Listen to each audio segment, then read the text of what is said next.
hard as he can on that rock. Let's see it again. Oh, pretty good, Kevin. Good job. Now what he's doing here is he's killing his prey and sort of breaking up all the bones to make it nice and tender and easier for him to eat. You want to show us again? He could do this all day. How many of you guys like Jell-O? Yeah, me too. How about lizard flavored Jell-O? Oh, your hand's still up. So that's kind of what he's doing here. He's making his lizard flavored Jell-O. Let's see if we can get one more big slam. That was a pretty good one, Kevin. I think I'll rescue our poor lizard. He's not having the best day, but you guys don't worry. He's rubber. He'll bounce back. That is not a baby. That's a giant bird.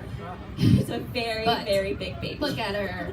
She is a baby. She's about a year old. She is called a northern ground hornbill. She would be found in the northern parts of Africa, running around on the ground. You guys can see that she's got those really big, chunky feet because she spends most of the time on the ground. She does have a really incredible wingspan though, so she is able to fly short distances.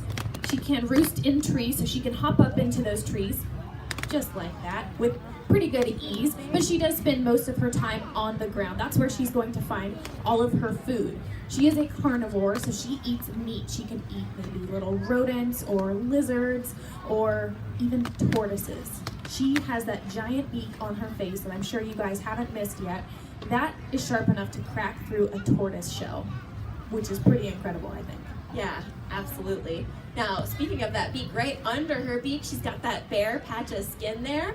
Now, that skin is, we actually just found out that Terry is a girl, believe it or not. So after a whole year, we just found out. And the way we know is because that patch of skin under her beak will actually change colors as they become more mature, and it signifies whether they're male or female. So the male's pouch will actually turn a bright red color, and the females will turn blue. And I don't know about you guys, you think that looks kind of blue? I think it looks pretty blue. So we've sort of decided to switch teams if it turned out she was a boy. She does have some really pretty eyelashes as well, since these guys spend so much time on the ground. Those eyelashes are going to help protect their eyes from dirt and rocks and dust and stuff that they might encounter from spending so much time on the ground. So oh my gosh, I'm not sure where you were going there, Terry. Why don't we come back up to the box, and you got some friends inside that are waiting for you. There we go. She's still learning. She's slightly terrifying over the tops of the trees. Just like my friend Avery here. Avery is called an umbrella cockatoo. Now these guys are found in the rainforest of Indonesia. And you can see how they get their name, that crest of feathers on the top of their head. You want to show them? Show them. That's a beautiful crest. Show them your crest. There it is. Stick those feathers all the way up. It doesn't actually act as an umbrella to help protect her from the rain though. It actually helps her communicate with other birds or other species out in the wild. So she could stick those crest of feathers up, stick her wings out, and make her look really big and terrifying to maybe a nearby predator or something. But cockatoos are actually related to macaws. Have you guys heard that macaws can mimic? You guys heard some macaws talking? Yeah, so they can learn to repeat things that they hear every day. Now in the rainforest, it's probably going to be other animal sounds, but here at the zoo, Avery's learned to say a few things, right? Isn't that true? Very nice. Did you see her wave too? Hello. So because every morning when we come in, we say hello to Avery and all our other birds, they have learned to respond with a very lovely hello back. Really big beak on her face, which is, it's hard to miss. But it's actually pretty lightweight, which allows her to fly around and even catch her food, which is, I think, so impressive. So Devin's going to try to be a toucan. So they can catch flying insects and things, and actually sometimes toucans will toss food back and forth as kind of a sign of friendship. Do we have anybody in the audience that wants to become friends with Pluma here? I saw your hand first in the shark shirt. Why don't you come on up?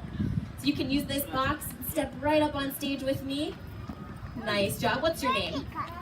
Robbie. Why don't you step right over here? I'm going to give you this little grape, and I want you to toss it right to Pluma. You got it? Try underhand. I think underhand might be better. Woohoo! Wow. That was awesome. You want to try one more?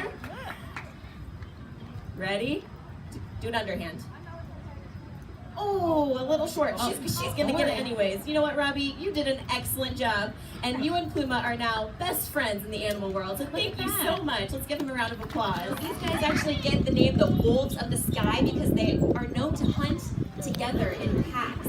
Because in the desert, food can be pretty. Come on out, Melvin. What do you think? You guys can help us as well, all right? 1, 2, 3. Come on out, Melvin. So I'll give you this. Oh, here she is. Melvin is a duck. So we're gonna watch for her to touch her beak. Oh, she touched it. You wanna throw her treat in? You can come on over and throw it in the pool. Just throw the whole thing in. You wanna throw the whole handful in? Oh, perfect. So that tells her, you did an awesome job, Melvin. That's exactly what we wanted you to do. So she's gonna gobble up her treats. She's gotta get them all. So Sammy and Wahoo are African black-footed penguins. Now, it seems kind of silly to say that penguins would come from Africa. We often think about penguins coming from cool weather areas, but of the 17 species of penguins, over half live in warm environments. But it doesn't matter where you live as a penguin, you're gonna have to be great at catching your food. They are excellent swimmers, so they've got those wings that help them fly through the water, not through the air. They have great beaks to be able to hold onto their food, and they have those really large feet to be able to steer in really tight turns to be able to catch those fish. But unfortunately, they are endangered out in the wild, and that is because we are taking away from their food supply. But a great way that we can counteract that is by being smart consumers with when we eat our seafood. If we're just aware of where that comes from, it's a great way to help out these penguins all over the world. But you know, they live on the rocky coast of Africa, so they don't have a nice beach to slide onto to go home for the night. They don't have an iceberg to slide onto either. They live on the rocky coast, so they're gonna have a special way of getting home at the end of the night. After they dry off and take their time. No, they like you guys. They're like, we don't wanna go inside. Sammy, Wahoo, you wanna show them how you go home at the end of the night? Oh, it's my favorite part. They actually have to hop up the rocky coast to their nest. It's pretty impressive. Sammy, what do you think?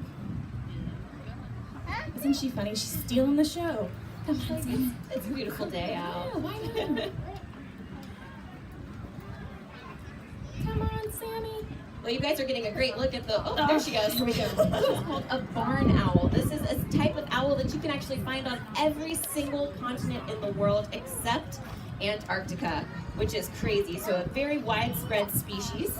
Now, if you wanted to, owls are great to have around, owls and other birds of prey are great to have around your house because they help control the rodent population. So these guys will eat all those little rodents, the little mice that you have scurrying around your house. So if you guys would like to have a little, maybe a little kestrel or a small owl or another songbird as a neighbor, we've got these nest box plans for you that you can actually grab after the show, and it will tell you how to build a little box just like the one we have up here on stage, and you can maybe get a small Ohio bird nesting in your backyard, which would be pretty cool. So that's a really great way that you guys can help out local Ohio wildlife. But there's lots of things we can do to help out all these birds that we saw today that are found all over the world. So just by being here at the zoo, a portion of your ticket money actually goes towards lots of different conservation efforts that we support here.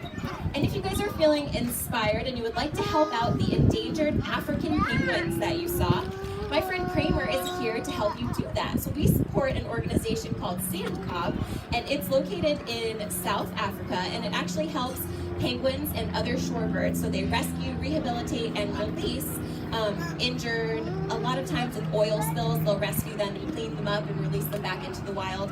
That can really help their numbers in the wild. And Kramer is a blue and gold macaw, and if you guys would like to make a donation to that organization, Sandcob, I can tell you more information about it later too. You can hand your donation right to Kramer, and she'll put it in her little box. And if you guys donate $2, you can get one of the little penguin pins, just like our volunteers got for helping us out earlier. But of course, any donation amount helps. Last year, we actually raised over $12,000 just with Kramer's help here for three different organizations that we support at the Animal Encounters Village. So it's really the little things that we do every day, like recycling or visiting your local zoo, that can have a huge impact impact on animals worldwide.